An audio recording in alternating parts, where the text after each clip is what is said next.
안녕하세요. ADP와 ADSP 자격증 개요 강의를 맡은 이상미입니다. 자, 온라인이지만 이렇게 만나 뵙게 돼서 반갑습니다. 자, 아마도 데이터 사이언티스트라는 직업에 관심을 갖고 계시고 또 데이터 사이언티스트가 굉장히 매력적이라고 생각하시는 분들 많으실 것 같은데요. 이번 시간에는 데이터 사이언티스트로 가는 한 가지의 길, ADP와 ADSP 자격증에 대해서 알아보도록 하겠습니다. 자, 우선 이번 강의에서는 데이터 분석 전문가란 무엇이고 또 어떤 일을 하는지 살펴보도록 하겠습니다. 그리고 자격 검정 안내, 이 ADP와 ADSP 자격증에 대해서 조금 알아보도록 하겠습니다. 자, 그리고 세 번째는 이제 ADP와 ADSP 자격증 필기 시험이 5개의 과목으로 나누어지는데요. 그 과목들 하나하나들을 조금 어떤 내용들로 구성되는지 개요와 맛보기 내용을 설명드리도록 할 텐데요. 오늘은 1과목 데이터 이해에 대해서 해보도록 하겠습니다. 자, 이번 시간의 학습 목표는 데이터 분석 전문가가 무엇인지 이해하고 데이터 분석 전문가의 직무를 설명하는 것을 목표로 합니다. 자, 그리고 데이터 분석 전문가 자격 검정의 과정과 효과적인 학습 방법을 이해합니다.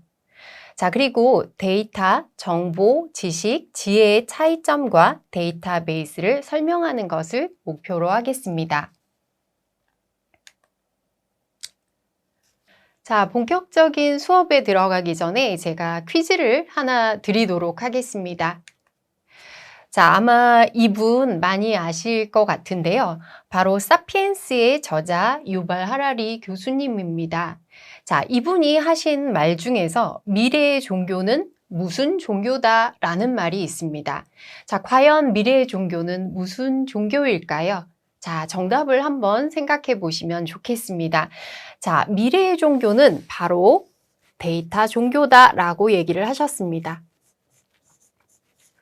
자, 데이터 종교라는 것은 이제 굉장히 거대한 데이터 처리 시스템을 가지고 있죠.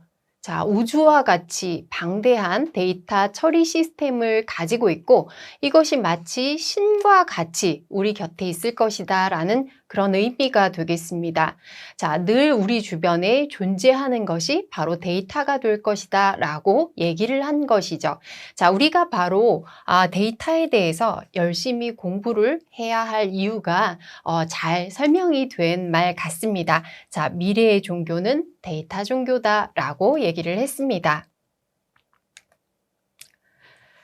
자, 그러면 데이터 분석 전문가란 무엇인지 한번 알아보도록 하겠습니다. 자, 이 데이터 분석 전문가라는 말은 앞서 제가 설명드린 것처럼 데이터 사이언티스트, 자, 이렇게 얘기하기도 합니다. 자, 이것을 우리는 데이터 분석 전문가라고 얘기를 할 텐데요.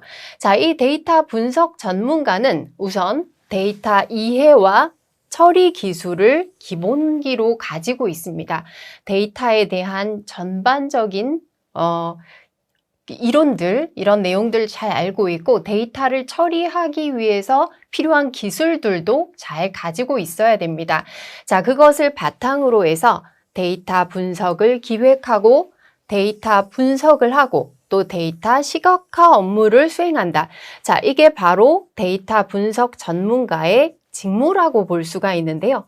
자, 데이터 분석 기획. 어떤 일을 하기 위해서는 반드시 기획이 먼저 들어가야 되죠. 데이터 분석도 마찬가지로 기획을 하고 그리고 실제로 데이터 분석을 하고 또 이것을 데이터 시각화해서 나타내는 일. 자, 이런 일을 하는 사람을 데이터 사이언티스트 또는 데이터 분석 전문가라고 할 수가 있습니다. 자, 이것을 통해서 프로세스를 혁신하고 또 마케팅, 전략 결정. 자, 해서 중요한 것은 기업의 어떤 의사결정을 지원한다는 것이죠. 자, 의사결정을 지원할 수 있는 직무를 수행하는 전문가를 바로 데이터 분석 전문가다라고 얘기를 합니다.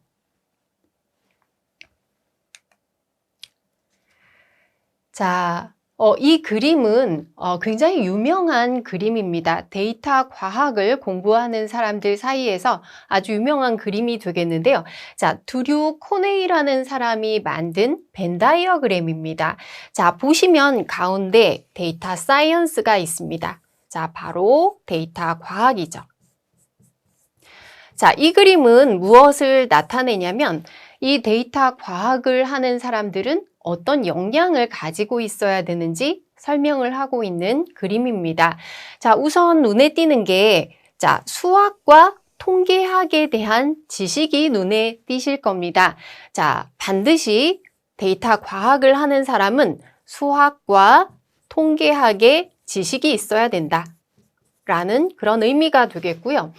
자, 왼쪽에 보시면 해킹 스킬이라고 되어 있는데요. 자, 이것은 오해하시면 안 될 것 같습니다. 정말 뭐 컴퓨터를 해킹하는 그런 스킬이 아니라 컴퓨터 전반에 대한 컴퓨터나 IT에 대한 뭐 예를 들면 프로그래밍 기술 같은 것을 해킹 스킬이라고 얘기를 하는 것입니다. 자, 그 다음에 이제 아래쪽에 있는 것은 전문가 지식 영역이라고 얘기할 수 있습니다. 자, 어떤 도메인에 대한 실질적인 지식이 된다는 것이죠. 자, 이 데이터 분석을 통해서 여러 가지 일들을 할 수가 있는데요. 뭐 예를 들면 의학에 관련된 분석을 한다면 의학적인 지식이 반드시 뒷받침이 되어야 하겠죠. 자, 또는 뭐 회계에 대한 어떤 분석을 한다면 또 회계에 대한 지식을 가지고 있어야 될 것입니다. 자, 이런 전문 분야에 대해서 컨설팅을 할 수 있는 그런 지식을 가져야 된다. 자, 이 세 가지 지식이 골고루 균형 잡히게 이루어졌을 때 바로 데이터 분석을 할 수 있는 능력이 있다라고 얘기를 하는 것입니다. 자, 보시면 두 가지가 겹쳐지는 이런 영역이 있는데요. 자, 만약에 해킹 스킬과 수학 통계학의 지식, 자, 이 두 가지만 가진다면 머신러닝, 아마 머신러닝 잘 아실 것 같습니다. 머신러닝을 할 수 있습니다. 자, 그 다음에 수학과 통계학과 그 다음 전문가 지식 영역, 자, 이 두 가지만 있을 때는 이건 전통적인 연구의 영역입니다. 예전부터 공부를 하던 그런 영역이 되겠고요. 자, 특이한 것은 해킹 스킬과 컴퓨터 실력과 전문가 영역만 있다. 자, 이것은 굉장히 위험하다라고 정의를 하고 있는데요. 자, 여기에서 위험하다는 의미는 통계적인 지식이 뒷받침되지 않았을 때는 뭔가 분석을 잘못할 수 있는, 잘못된 결과를 내놓을 수 있는 그런 위험성이 있다라고 생각을 하시면 되겠습니다. 자, 그래서 결론적으로 드류 코네이는 데이터 과학을 하기 위해서, 즉 데이터 분석가가 되기 위해서는 이 세 가지 영역에 대한 능력이 골고루 갖춰져야 된다라고 설명을 했습니다. 자, 그러면 우리가 알아보고자 하는 데이터 분석 전문가 시험은, 이 자격 검정은 한국데이터산업진흥원에서 주관하는 시험입니다. 자, 이 시험에 대한 정보를 보시려면 자, 옆에 있는 dbGuideNet이라는 사이트에 들어가서 시험에 대한 정보를 보실 수가 있습니다. 자, 이 자격 검정은 두 가지 시험으로 나누어지는데요. 바로 ADP와 ADSP 이 두 가지입니다. 자, ADP 검정과 ADSP 검정. 자, 이렇게 두 가지가 있는데요. 자, ADP 검정이 ADSP보다 한 등급 높은 좀 더 어려운 시험이라고 볼 수가 있습니다. 자, 그래서 여기에서 ADP 시험은 뭐라고 부르냐면 데이터 분석 전문가 자격 검정이라고 얘기를 하고요. ADSP는 데이터 분석 준전문가 자격 검정이라고 얘기를 합니다. 자, ADP에서는 어떤 내용이 다뤄지냐면 데이터 이해를 바탕으로 해서 데이터를 처리하는 기술과 데이터를 분석 기획하는 것, 데이터 분석, 데이터 시각화 능력을 평가한다고 했는데요. 앞서 제가 설명드렸던 데이터 사이언티스트의 직무에 포함되는 것이죠.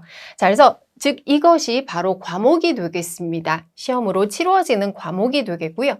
자, 비교해 보시면 ADSP의 경우에는 데이터 이해를 바탕으로 데이터 분석 기획과 데이터 분석 능력을 평가한다고 했는데요.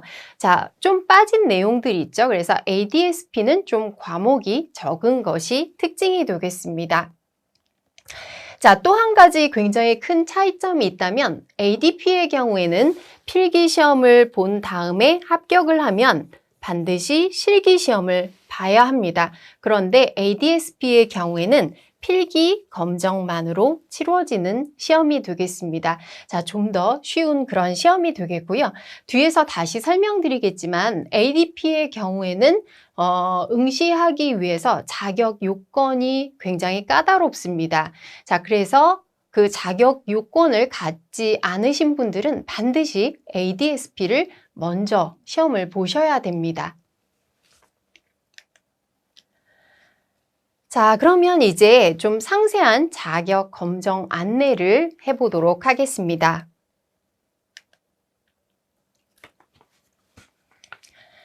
자, 우선 과목들 좀 살펴보도록 하겠습니다. 자, 앞서 설명드린 것처럼 5개의 과목으로 구성이 되는데요. 바로 데이터 이해, 데이터 처리 기술 이해, 그리고 데이터 분석 기획, 데이터 분석, 데이터 시각화 이렇게 5개의 과목으로 나누어지게 됩니다. 자, 각 5개의 과목에 어떤 내용들이 있는지 잠깐 살펴보도록 하겠습니다. 자, 우선 데이터의 이해라는 것은 데이터 분석의 가장 기초가 되는 것은 바로 데이터라고 볼 수가 있겠죠. 그래서 데이터라는 말을 우리가 정말 많이 사용하고 있지만 정확하게 또 이 데이터라는 용어에 대해서 설명하기가 좀 어려운 분들이 많으실 것 같습니다. 그래서 데이터는 무엇인지, 자, 이런 또 데이터와 관련된 비슷한 개념들이 여러 가지가 있는데요. 자, 그것을 살펴보고 그 다음에 데이터베이스에 대해서 공부하신 분들이 많이 계실 것 같습니다. 자, 데이터베이스는 무엇이고 어떤 것들을 다루고 있는지 또 설명을 드리도록 하겠습니다. 자, 그리고 이것과 함께 이제 우리가 관심을 갖고 있는 빅데이터라는 것은 무엇인지, 또 이 빅데이터의 미래는 어떻게 될지 이것에 대해서 1과목에서 살펴보도록 하겠습니다. 자, 다음 2과목은 데이터 처리 기술 이해가 되겠습니다. 자, 데이터 처리 기술, 이 빅데이터라는 것은 뒤에 또 다시 설명드리겠지만 굉장히 용량이 많은 방대한 자료를 다루고 있습니다. 자, 이것을 처리하기 위해서 분산 시스템이 필수가 되겠는데요. 자, 이것을 분산 저장하고 또 병렬 처리할 수 있는 기술들 있습니다. 자, 아마 하둡이라는 거 많이 들어보셨을 것 같은데요. 그것에 대한 내용들도 이 2과목에서 다루게 됩니다. 자, 그리고 또 클라우드 기술도 필수적이라고 볼 수 있는데요. 클라우드 기술에 대한 내용도 데이터 처리 기술에 포함이 됩니다. 자, 다음은 3과목이 되겠습니다. 3과목 데이터 분석 기획에서는 자, 이제 그 원하는 분석을 하기 위해서 필요한 분석 방법론들이 있습니다. 자, 여러 가지 분석 방법론들을 다뤄보고 또 과제를 발굴하는 것이죠. 무엇을 분석할 것인가 과제를 발굴하고 또 장기적으로 이 분석을 수행하기 위해서는 마스터 플랜이 필요한데요. 자, 마스터 플랜은 어떻게 세워야 될지 이런 내용들이 데이터 분석 기획 안에 포함이 됩니다. 자, 그 다음 4과목 굉장히 중요하다고 볼 수 있는데요. 바로 데이터 분석 과목이 되겠습니다. 실제로 분석을 해보기 위해서는 필요한 내용들이 있습니다. 기초로 알아야 될 것들이 있는데요. 여기에서는 R 기초와 데이터 마트를 다루고 있습니다. 즉, R이라는 것은 데이터 분석을 하기 위해서 필요한 프로그래밍 언어라고 볼 수 있는데요. 자, R에 대한 기초를 다루고 그 다음 앞서서 설명드렸던 것처럼 통계 굉장히 중요하다고 설명을 드렸습니다. 자, 통계 분석에 대한 내용이 다뤄지고 있습니다. 자, 그 다음 우리가 굉장히 관심을 갖고 있는 데이터 마이닝에 관한 내용이 나오는데요. 자, 데이터 마이닝은 머신러닝이라고 생각하셔도 될 것 같습니다. 자, 이 방대한 데이터에서 우리가 원하는 어떤 중요한 내용들을 찾아내는 것, 이것을 데이터 마이닝이라고 하는데요. 뒤에 여러 번 설명드리겠지만 정형 데이터 마이닝과 비정형 데이터 마이닝으로 데이터의 종류에 따라서 두 가지로 나누어져 있습니다. 자, 마지막 데이터 시각화, 5과목은 데이터 시각화에 대해서 다루고 있는데요. 자, 빅데이터가 발전하면서 이 데이터 시각화에 대한 관심이 굉장히 많아지고 있습니다. 자, 그래서 데이터 시각화라는 것은 무엇이고 어떤 목적을 가지고 있는지 이것을 다루게 되겠고요. 또 시각화에 관련된 이론들이 또 여러 가지 있습니다. 방법론도 여러 가지가 있는데요. 그런 내용들을 다뤄보도록 하겠습니다. 자, 여기에 보시면 전문가라고 되어 있는 것이 ADP 시험이 되겠고요. 준전문가라고 되어 있는 것이 ADSP가 되겠습니다. 자, 전문가 영역의 시험에는 이 5과목이 모두 포함이 되는데요. 준전문가 시험에는 데이터 이해에 대한 내용과 데이터 분석 기획, 그리고 데이터 분석에서는 비정형 데이터 분석은 제외가 됩니다. 자, 그리고 데이터 시각화도 제외가 되는 것이죠. 자, 그래서 이 동그라미 친 부분에 대해서만 문제가 출제된다는 것 알아두시면 되겠습니다. 자, 다음은 데이터 분석 전문가 필기 시험에 어떤 내용들이 얼마나 출제가 되는지 간단히 살펴보도록 하겠습니다. 자, 앞서 지금 5과목이 출제가 된다고 설명을 드렸는데요. 자, 문제들은 모든 과목에 10문제씩 출제가 되는데요. 자, 지금 보시면 데이터 분석에서만 40문항으로 되어 있습니다. 자, 객관식 40점, 배점으로 되어 있는데요. 자, 이렇게 해서 객관식은 모두 80점의 배점을 가지고 자, 그 다음 여기에 서술형 문제가 출제가 됩니다. 자, 어떤 용어에 대해서, 어떤 내용에 대해서 설명하라는 문제가 한 문제에 출제가 되는데요. 자, 이 문제는 20점의 배점을 가집니다. 서술형 문제는 배점이 굉장히 크다는 것을 알 수가 있습니다. 자, 이렇게 해서 객관식 80점과 서술형 20점 해서 100점의 배점을 가진다는 것이죠. 자, 시험 시간은 180분, 3시간이 되겠습니다. 자, 필기 시험의 시간은 시간에 굉장히 쫓기거나 하지는 않습니다. 자, 필기 시험에 합격하게 되면 이제 ADP 실기 시험을 보실 수가 있는데요. 자, ADP 실기 시험의 과목명은 데이터 분석 실무라고 되어 있습니다. 자, 전체 100점 만점이 되겠고요. 시험 시간은 240분이 되겠습니다. 4시간에 굉장히 길게 느껴지는 시간이지만 사실 분석을 하는 입장에서는 시간이 굉장히 빠르게 지나가게 됩니다. 자, 실기 시험은 CBT 시험의 형태로 컴퓨터로 치러지는 그런 방식이 되겠습니다. 자, ADP 실기 검정이 어떻게 치러지는지 좀 간단히 살펴보도록 하겠습니다. 자, 출제되는 내용은 분석에 관한 데이터 전처리의 내용, 그리고 기계학습, 그리고 통계 분석의 영역을 종합적으로 평가한다고 생각하시면 되겠습니다. 자, 데이터 전처리라는 것은 이 ADP 실기 검정을 치르게 되면 필요한 데이터는 문제로 주어지게 됩니다. 자, 데이터가 아래쪽에 보시면 텍스트, 확장자 CSV나 탭의 형태로 제공된다고 되어 있는데요. 자, 이렇게 제공된 데이터 안에는 노이즈라든지 결측치라든지 이상치 같은 것들이 있을 수가 있습니다. 자, 그런 것들을 제거하고 정리하는 과정을 데이터 전처리라고 하는데요. 데이터 전처리도 수험생이 직접 해야 한다는 것이죠. 자, 그 다음 기계학습이 바로 분석을 하는 부분이 되겠죠. 데이터 마이닝 기법을 통해서 분석하는 내용이 포함이 되고요. 그 다음 통계 분석의 내용도 포함이 됩니다. 자, 굉장히 어려운 내용들이 문제로 출제가 되고 있습니다. 자, 그리고 결과물을 작성하기 위해서는 엑셀이나 워드 프로그램이 제공되기 때문에 이것을 이용해서 결과물을 작성할 수가 있습니다. 자, 이 실기시험이 특별한 것은 오픈북의 형태로 치루어진다는 것입니다. 오픈북 테스트의 형태로 진행이 됩니다. 자, 그러니까 이 시험을 보는 사람들은 자기가 원하는 책을 갖고 가서 참조를 할 수가 있습니다. 자, 아마 아직 ADP에 대해서 잘 모르시는 분들은 그럼 책을 찾아서 분석을 할 수 있겠구나라고 생각하실 수도 있겠지만 사실 이 분석을 하는데 굉장히 시행착오도 많고 시간이 오래 걸리기 때문에 책을 일일이 찾아보면서 분석을 할 만한 시간적인 여유는 없다고 생각하시면 되겠습니다. 자, 그래서 가장 좋은 것은 미리 공부를 하면서 중요한 내용들을 좀 정리를 해갖고 가시는 게 좋을 것 같고요. 자, 아래 보시면 개인 지참 자료만 인정하고 파일 형태의 자료는 가져갈 수가 없다고 되어 있습니다. 텍스트의 형태로만 보실 수가 있는 것이죠. 자, 시험을 보는 분석 환경의 운영 체제는 우분투 64비트 버추얼박스의 형태로 제공이 됩니다.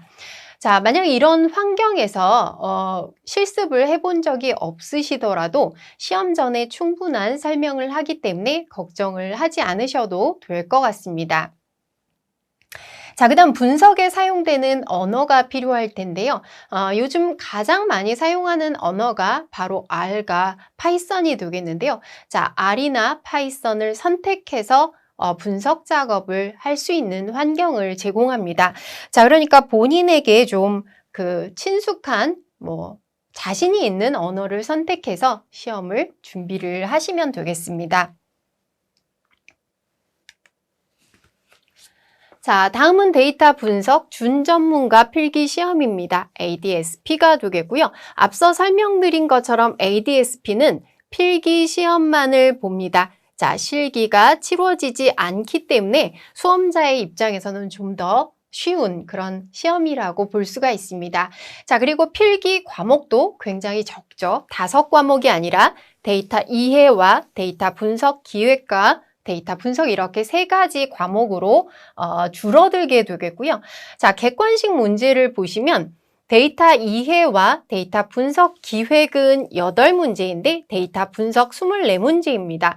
자, 앞서와 마찬가지로 데이터 분석이 굉장히 중요하다는 것 알 수가 있습니다. 자, 그리고 이 ADS-P에서는 서술형이 없는 대신에 단답형 문제들이 출제가 됩니다. 자, 단답형도 역시 데이터 분석에서 많은 문제가 출제되는 것을 볼 수가 있습니다. 자, 그래서 객관식 80점, 단답형 20점 이렇게 구성이 되고요. 시험 시간도 짧은데요. 90분 안에 시험이 치러지게 되겠습니다. 자, 그러면 이제 시험을 봤다면 합격 기준은 어떻게 될지 한번 살펴보도록 하겠습니다. 자, 우선 전문가 ADP의 경우에는 자, 필기시험의 합격선이 70점 이상입니다. 자, 100점 기준에 70점 이상이니까 보통 다른 자격증들은 60점 이상이 많죠. 조금 어렵다고 볼 수가 있습니다. 자, 거기다가 또 과락이 있습니다. 40% 미만, 즉 40점 미만을 받게 되면 과락이 나오게 돼서 합격을 할 수가 없습니다. 자, 실기시험의 합격 기준은 75점 이상입니다. 또 굉장히 높다는 것을 알 수가 있고요. 자, 여기에는 실기시험에는 과락의 기준이 없습니다. 자, 그리고 앞서 말씀드렸던 것처럼 이 ADP 시험에 응시해서 합격을 하시더라도 미리 정해놓은 응시 자격에 통과하지 못하면 합격을 하실 수가 없습니다. 자, 응시 자격 심의 서류 통과자만 합격을 하게 되겠고요. 뒤에서 어떤 응시 자격이 필요한지 또 설명드리도록 하겠습니다. 자, ADS-P의 경우에는 합격 기준이 굉장히 낮은데요. 필기만으로 치러진다고 앞서 설명을 드렸죠. 총점 60점 이상을 취득하시면 되겠습니다. 자, 그리고 과락 기준 역시 있습니다. 40점이 과락 기준이 되겠습니다. 자, 그러면 앞서 설명드렸던 응시 자격 한번 살펴보도록 하겠습니다. 자, ADS-P의 경우에는 별도의 자격이 필요하지 않습니다. 근데 ADP의 경우에는 학력이나 경력에 대한 기준이 있는데요. 지금 학위에 따라서 경력 기간이 다른 것들을 알 수가 있습니다. 실무 경력 1년, 3년, 6년 이런 그 경력이 필요한데요. 즉 어떤 학위를 가지든 실무 경력이 필요하다고 볼 수가 있습니다. 자, 그렇다면 지금 실무 경력이 없는 분들, 이제 공부를 시작하시려는 분들은 사실 ADP 시험에 응시하실 수가 없습니다. 자, 우선 어떻게 하셔야 되냐면 이런 경력이 없는 경우에는 데이터 분석 준 전문가 자격을 취득해야 된다는 거죠. 먼저 ADSP 시험에 응시를 하셔야 된다고 볼 수가 있습니다. 자, 아마 이 강의를 보시는 분들은 이제 막 공부를 시작하시려는 그런 분들이 대부분이실 것 같은데요. 자, 반드시 ADSP를 먼저 응시하셔야 되겠습니다. 자, 지금 보시는 것처럼 ADSP는 자격 제한이 없습니다. 누구나 시험에 응시할 수 있다고 생각하시면 되겠습니다. 자, 그러면 응시료도 한번 확인을 해보시면 되겠습니다. 참고 삼아 확인을 하시면 되겠고요. 자, 이제 자격 검정에 대한 내용들은 마치려고 하는데요. 더 궁금한 내용이 있으시면 앞서 제가 설명드렸던 그 DB 가이드넷이라는 홈페이지에서 내용을 확인해 보시면 되겠습니다. 자, 이 내용 마지막으로 자격 검정 안내 중에서 이제 효율적인 학습 방법에 대해서 한번 생각을 해보려고 합니다. 사실 시험에 대해서 빨리 합격을 하는 그런 지름길은 없다고 생각을 하는데요. 그리고 각자에 따라서 공부하는 스타일이 모두 다르기 때문에 정답은 없다고 생각합니다. 그런데 여기에는 이제 제 경험도 좀 들어가 있고 또 이미 시험에 합격하신 분들의 후기들 제가 한번 읽어봤는데요. 공통적인 것들을 한번 정리를 해봤습니다. 자, 우선 통계 기초를 먼저 시작하셨으면 좋겠습니다. 자, 앞서 설명드린 것처럼 데이터 분석에 굉장히 많은 문제들이 출제된다는 것 알고 계실 텐데요. 필기 시험뿐만 아니라 ADP 시험을 볼 경우에는 실기 시험의 내용들이 바로 이 통계와 관련이 있다는 것을 알 수가 있습니다. 그래서 이 내용은 단순 암기로 되는 것이 아니라 정말 실력을 쌓으셔야 됩니다. 자, 그래서 통계에 대한 기초가 없으신 분들은 먼저 공부를 시작하셔야 되겠고요. 인터넷에서 통계교육원이라는 사이트를 찾을 수가 있습니다. 자, 여기에서 보면 이 통계교육원이 통계청에서 운영하는 사이트인데요. 여기에서 무료 강의들도 많이 들으실 수 있습니다. 자, 우선 통계를 기초를 좀 단단히 하시는 게 좋을 것 같습니다. 자, 그다음 단답형과 서술형에 대해서 오답 노트를 반드시 만드시는 것이 좋습니다. 자, 실제로 저도 이 오답 노트의 효력을 많이 봤는데요. 공부를 하면서 자주 틀리는 내용들 그리고 반드시 암기해야 되는 내용들을 좀 짧게 오답 노트에 만들어 놓는 것입니다. 그리고 시험 당일이 됐을 때는 바로 이것에만 집중을 하는 것이죠.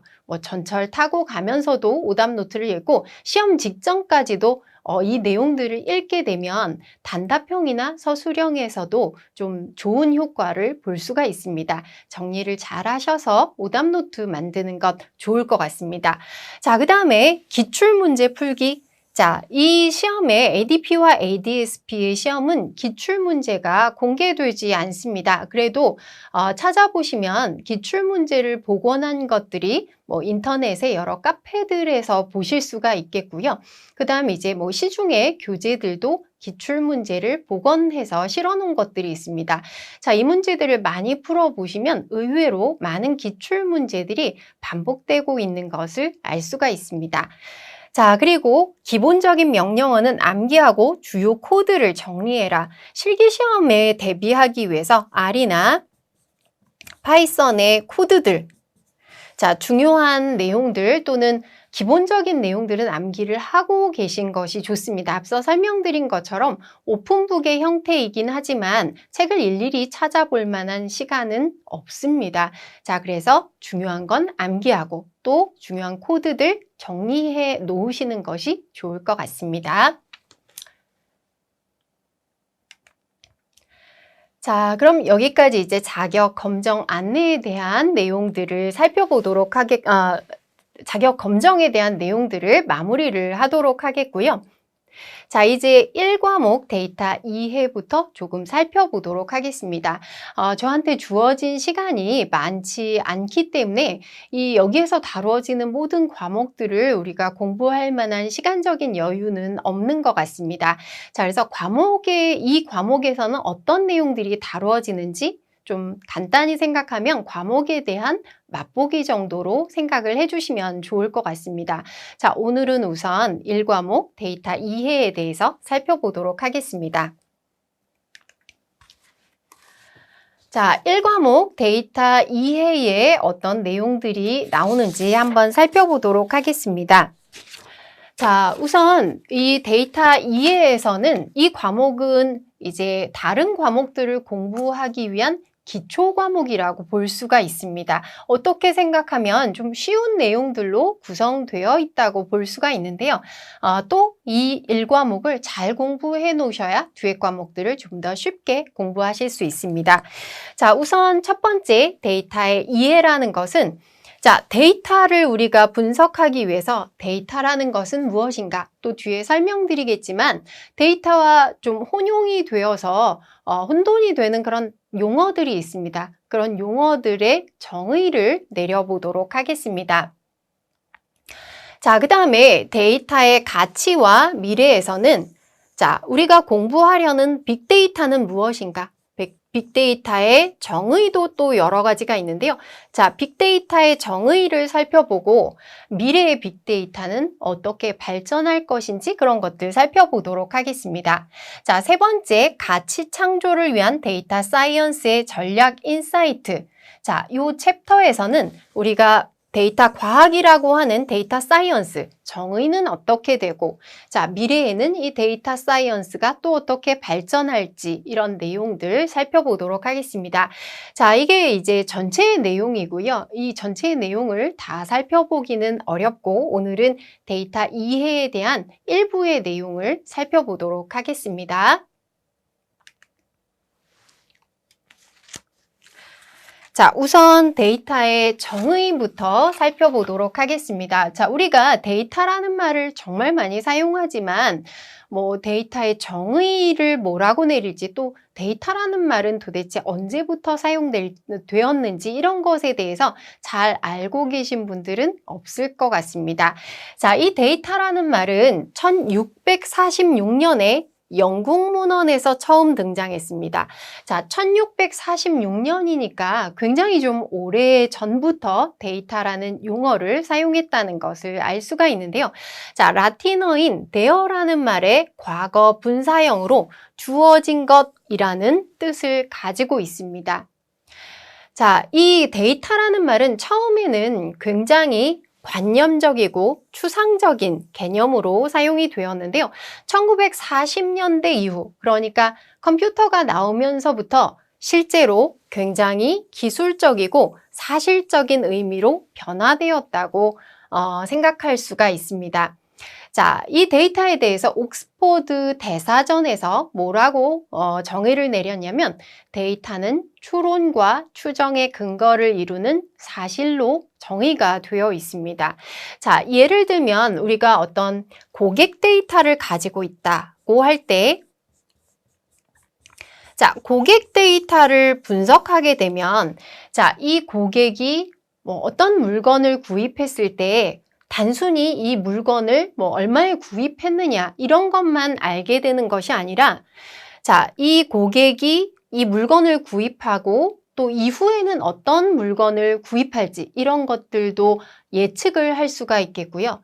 또 이 물건을 많이 구입한 사람은 남자인지 여자인지 이 고객과 비슷한 성향을 갖는 사람들은 어떤 사람들인지 이런 내용들을 추론, 추정할 수가 있다는 것입니다. 자, 데이터로부터 여러 가지 것들을 알 수 있게 된다는 것이죠.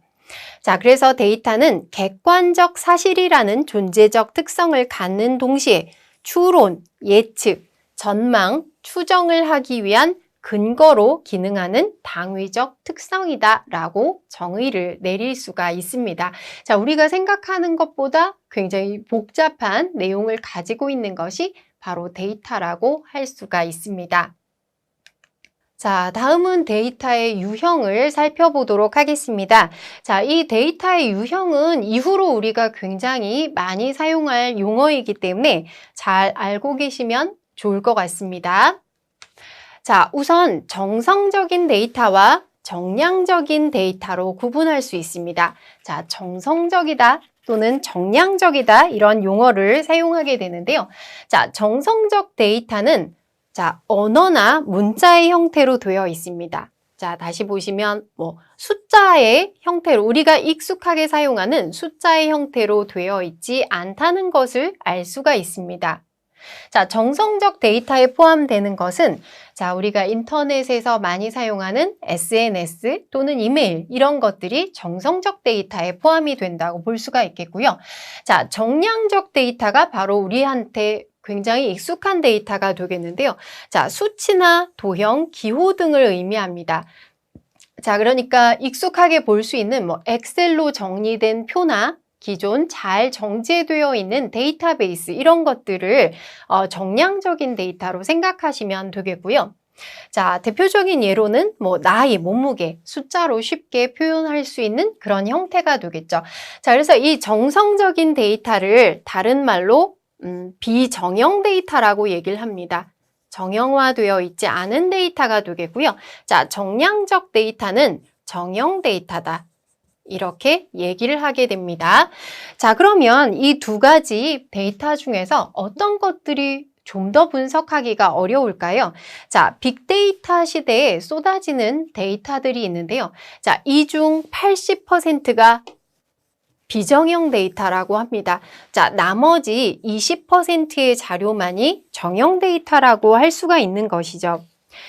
자, 여기에서는 비정형 데이터를 분석하기가 훨씬 더 어렵다는 것을 아마 잘 알고 계실 것 같습니다. 즉, 저장하고 검색하고 분석하는데 굉장히 많은 비용과 기술적인 투자가 필요한 것이 정성적인 데이터, 즉 비정형 데이터가 되겠고요. 자, 반면에 전통적인 잘 정제되어 있는 정형 데이터는 좀 기존의 기술로도 분석을 하기가 그렇게 어렵지는 않은 것이죠. 자, 그래서 우리가 좀 주목해야 될 데이터는 바로 비정형 데이터라고 볼 수가 있습니다. 자, 여기에서 정형 데이터다, 비정형 데이터다 라는 용어는 반드시 기억을 해두시면 좋겠습니다. 자, 다음에 그 암묵지와 형식지에 대해서 한번 살펴보도록 하겠습니다. 좀 생소하게 느껴지는 그런 용어이긴 하지만 어려운 내용은 아닙니다. 자, 우선 암묵지다. 암묵지라는 것은 알고 있다는 것을 의미합니다. 자, 암묵적으로 알고 있다. 자, 암묵적으로 알고 있다. 이런 내용이 암묵지가 되겠습니다. 자, 학습과 체험을 통해서 개인에게 습득되어 있지만 겉으로 드러나지 않는 지식입니다. 즉, 경험과 학습을 통해서 알고 있는 것을 암묵지라고 하는데요. 아마 예를 보면 쉽게 이해하실 수가 있을 것 같습니다. 자, 자전거 타기나 김장김치 담그기다. 자, 아마 자전거 타는 것을 어떤 책으로 공부하신 분들은 별로 없으실 것 같고요. 자, 자전거 타기를 일단 한번 배우게 되면 몸이 기억한다고 하죠. 평생 잊어버리지 않고 자전거를 탈 수가 있습니다. 자, 김장김치 담그는 것은 물론 요리책을 보고 공부를 할 수도 있겠지만 여러 번 실습을 통해서 본인만의 방법이, 즉 노하우가 체득이 되어야 하는 것이 바로 김장김치 담그기라고 볼 수가 있습니다. 자, 그래서 이 암묵지의 경우에는 공통화와 내면화의 특성을 가진다고 볼 수가 있는데요. 자, 개인에게 축적된 내면화된 지식을 공통화하는 과정이 필요하다라고 볼 수가 있습니다. 자, 반면에 형식지라는 것은 자, 형식으로 만들어진 것으로부터 알게 된 지식이다. 이렇게 생각하시면 될 것 같고요. 자, 형상화된 지식이다라고 되어 있습니다. 즉, 언어나 기호나 숫자로 표출할 수 있는 것. 자, 그러니까 우리가 교과서나 매뉴얼이나 비디오나 DB 등을 통해서 알 수 있는 것. 이것을 형식지다라고 얘기를 합니다. 자, 그러니까 암묵지도 형식지로 바뀔 수가 있겠죠. 자, 이것을 책으로 정리한다든지 언어나 기호 등을 이용해서 암묵지로 되어 있는 지식을 정리하면 형식지로 바뀔 수가 있는 것입니다. 자, 형식지는 표출화와 연결화의 특징을 가지게 되는데요. 자, 다른 개인들의 지식들을 모두 연결하는 것이죠. 자, 모두 연결해서 새로운 경험을 부과하게 되면 어떤 지식이 만들어지고 또 이런 것들은 언어나 도형이나 기호로 표출화가 될 수 있다는 것입니다. 자, 그래서 암묵지라는 것은 우리가 암묵적으로 알고 있는 것이 되겠고요. 특징은 공통화와 내면화가 되겠습니다. 자, 그 다음 어떤 형식을 통해서 알게 된 지식은 형식지라고 얘기를 하고 표출화와 연결화의 특징을 가지고 있다고 볼 수가 있습니다. 자, 다음으로는 DIKW 피라미드에 대해서 살펴보도록 하겠습니다. 자, DIKW라고 하는데요. 맨 앞부터 D라는 것은 맨 피라미드의 아래쪽에 있는 데이터를 의미합니다. 자, 다음 I라는 것은 정보, 즉 information을 의미하고 그 다음 K는 knowledge, 지식을 의미합니다. 그 다음에 W는 wisdom 해서 지혜를 의미한다고 생각하시면 됩니다.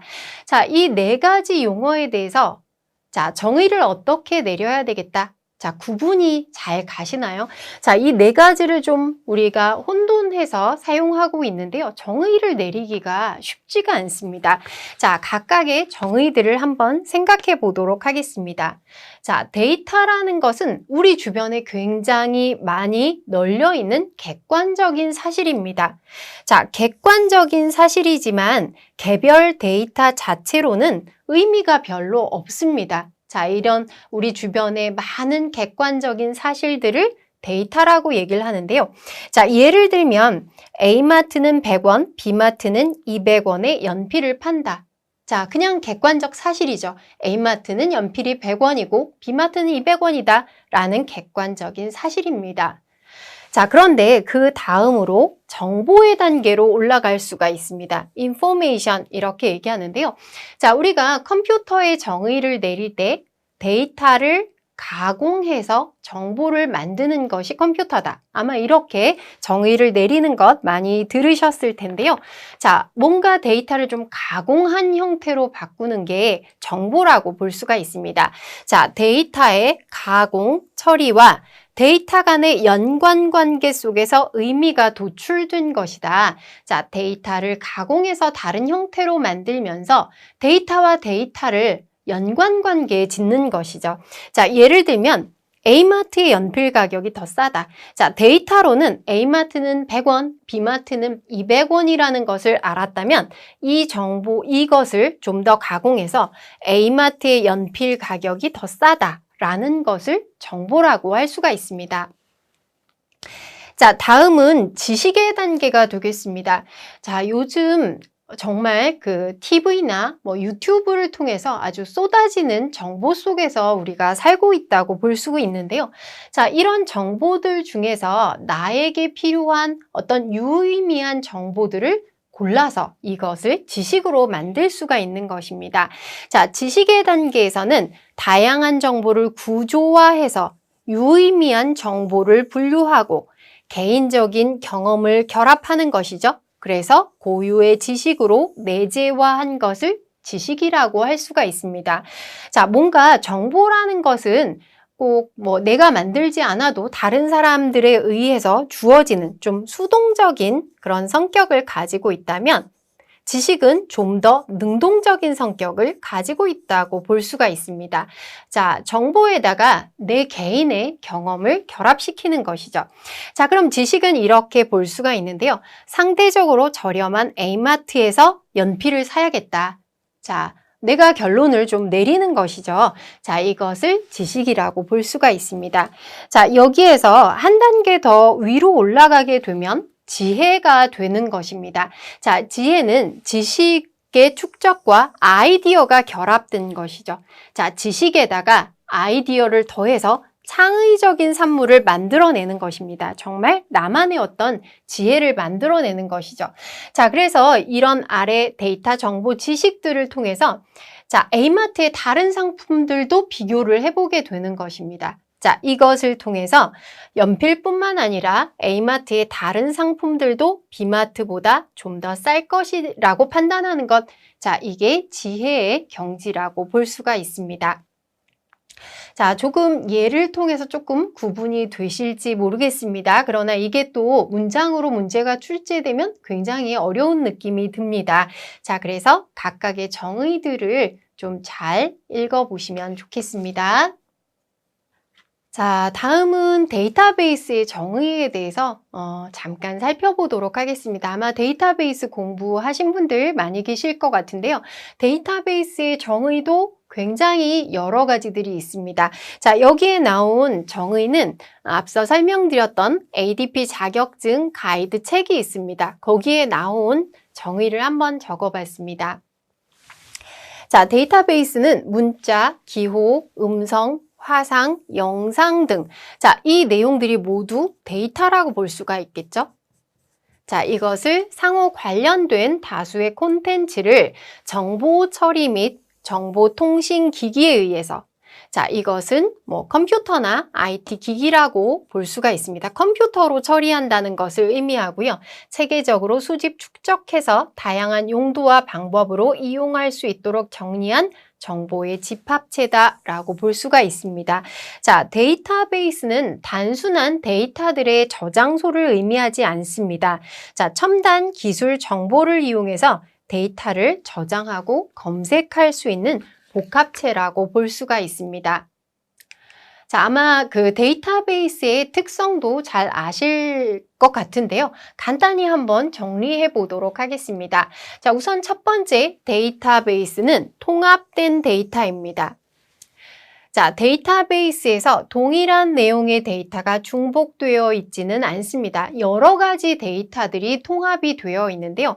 자, 지금 여기서 데이터가 중복되어 있지는 않다고 했지만 사실상 중복을 0으로 만들 수는 없습니다. 중복을 모두 없애지는 않지만 자, 이 데이터가 중복이 되면 여러 가지 문제들이 발생할 수 있습니다.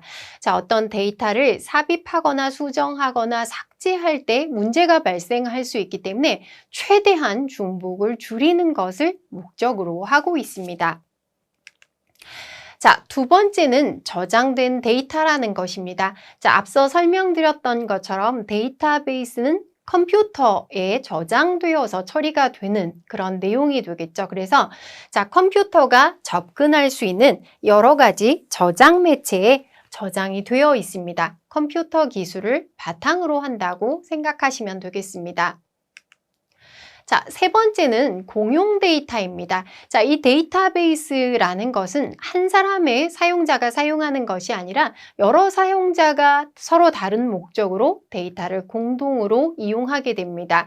자, 예를 들어서 뭐 회사에 저장되어 있는 어떤 뭐 판매 데이터베이스가 있을 때 어떤 직원은 여기에서 어떤 내용을 조회할 수도 있고 또 다른 직원은 이 내용을 수정하는 작업을 할 수도 있습니다. 자, 그러다 보면 데이터의 일관성에 문제가 발생할 수도 있기 때문에 사실 이 데이터베이스는 굉장히 복잡하게 구성이 되었다고 볼 수가 있습니다. 자, 그다음 네 번째는 변화되는 데이터라는 것입니다.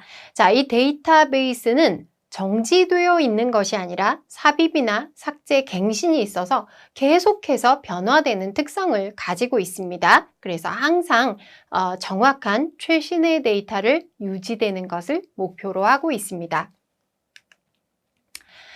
자, 그러면 빅데이터란 무엇인지 정의도 잠깐 내려보도록 하겠습니다.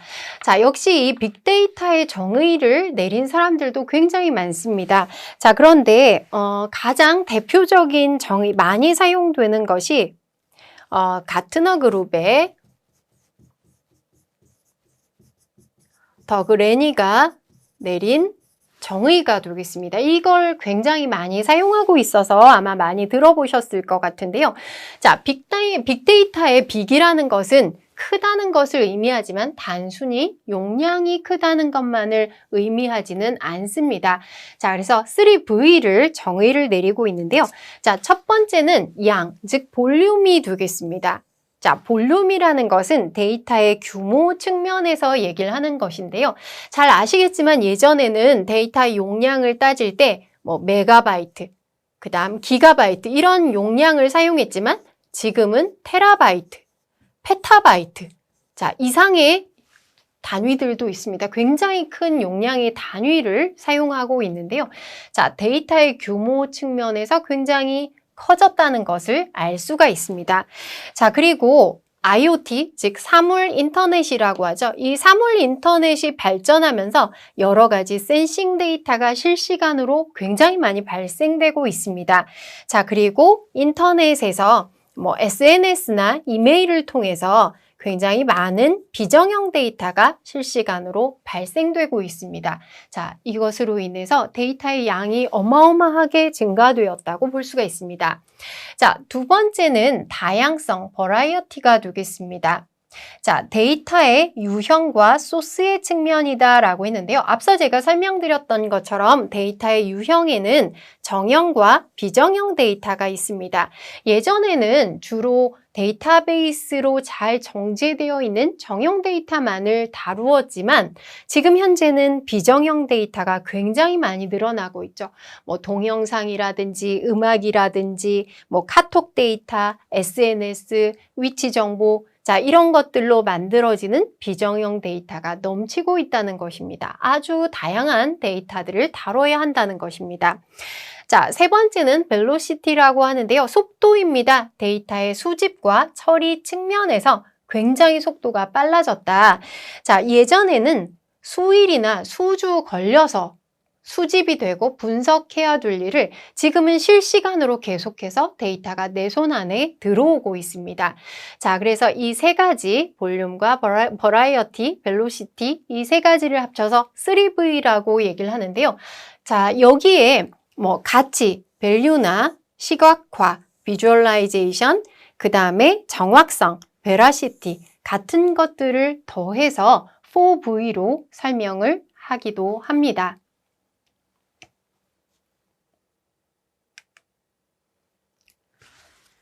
자, 마지막 내용으로 빅데이터의 기능에 대해서 살펴보도록 하겠습니다. 자, 이 빅데이터의 기능이라는 것은 빅데이터에 거는 기대라고 볼 수도 있겠는데요. 자, 첫 번째는 빅데이터는 산업혁명의 석탄, 철과 비교할 수 있다라는 말이 있습니다. 자, 산업혁명 시대에서 석탄이나 철이 얼마나 중요한 가치를 가졌는지 잘 아실 텐데요. 자, 지금 이제 인터넷이 발전하면서 또 스마트폰도 발전하고 하면서 4차 산업혁명의 시대로 들어간다고 얘기를 하는데요. 4차 산업혁명의 시대에서는 빅데이터가 마치 석탄이나 철의 기능을 하고 있다라는 그런 의미가 되겠습니다. 자, 그래서 제조뿐만 아니라 서비스 분야의 생산성을 획기적으로 끌어올리고 사회, 경제, 문화, 생활 전반에 아주 혁명적인 변화를 가져올 것으로 기대를 하고 있습니다. 자, 두 번째, 21세기의 원유다라고 비교를 하기도 합니다. 자, 이 원유를 가지고 있는 나라가 얼마나 부유한지 아마 잘 알고 계실 텐데요. 그러나 이 원유라는 것은 땅에 묻힌 채로 그대로 두면 자, 아무 의미가 없습니다. 자, 이와 마찬가지로 데이터도 원유와 같이 목적에 따라서 추출하고 정제하고 유통을 해야만 어떤 가치를 가지게 된다는 것입니다. 자, 그래서 21세기의 원유는 경제 성장에 필요한 정보를 제공함으로써 산업 전반의 생산성을 한 단계 향상시키고 기존에 없던 새로운 범주의 산업을 만들어낼 것으로 전망을 하고 있습니다.